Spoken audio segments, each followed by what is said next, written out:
ఆంధ్రప్రదేశ్లో రాజకీయాలు ఉప ముఖ్యమంత్రి పదవి చుట్టే తిరుగుతున్నాయి. పవన్ కళ్యాణ్ గారు గత రోజుల కిందట ఈ కూటమి ప్రభుత్వం ఏర్పడడం తొలికి టీడీపీ పార్టీకి సహాయ సహకారాలను అందించిన వ్యక్తి. అలాంటి వ్యక్తికి తెలుగుదేశం పార్టీ ఆయన చేసిన మేలును గుర్తించి ఉప ముఖ్యమంత్రి పదవి ఇచ్చింది. అయితే ఇప్పుడు ఆ ఉప ముఖ్యమంత్రి పదవికి ఎసురు పెడుతున్నారు.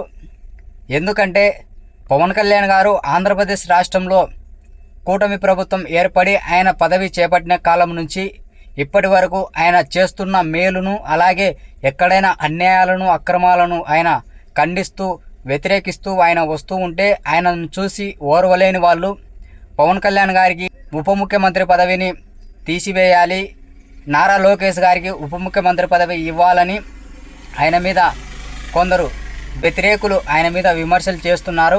అయితే ఆయన చేస్తున్న మేలునైతే గుర్తించలేకపోతున్నారు. ఎందుకో తెలీదు.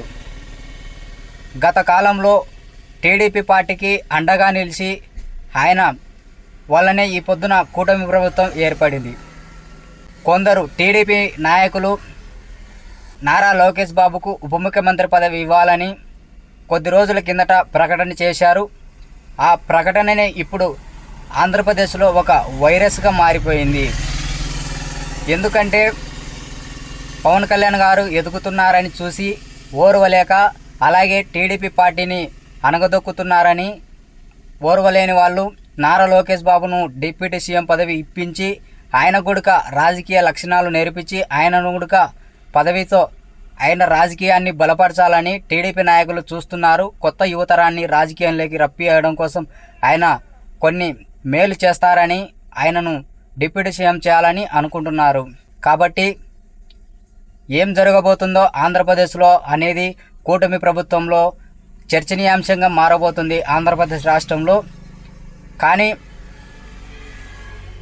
నిన్న రీసెంట్గా మైదుకూరుకు ముఖ్యమంత్రి నారా చంద్రబాబు నాయుడు గారు వెళ్ళారు. అప్పుడు అక్కడ ఒక శ్రీనివాస్ రెడ్డి అనే ఆయన టీడీపీ బ్యూరో సభ్యుడు ఆయన ప్రసంగం చేస్తూ నారా లోకేష్ బాబుకు ఉప ముఖ్యమంత్రి పదవి ఇవ్వాలని ఆయన కూడా ప్రకటన చేశారు. అదేవిధంగా పవన్ కళ్యాణ్ గారు చూస్తున్న మేలును ఓర్వలేకపోతూ డిప్యూటీ సీఎం నుంచి తొలగించి ఆయనను ఉప ముఖ్యమంత్రిగా నారా లోకేష్ బాబును ఎక్కించాలని ప్రయత్నాలు చేస్తూ టీడీపీ పార్టీ కొన్ని చర్చలు చేస్తున్నారు.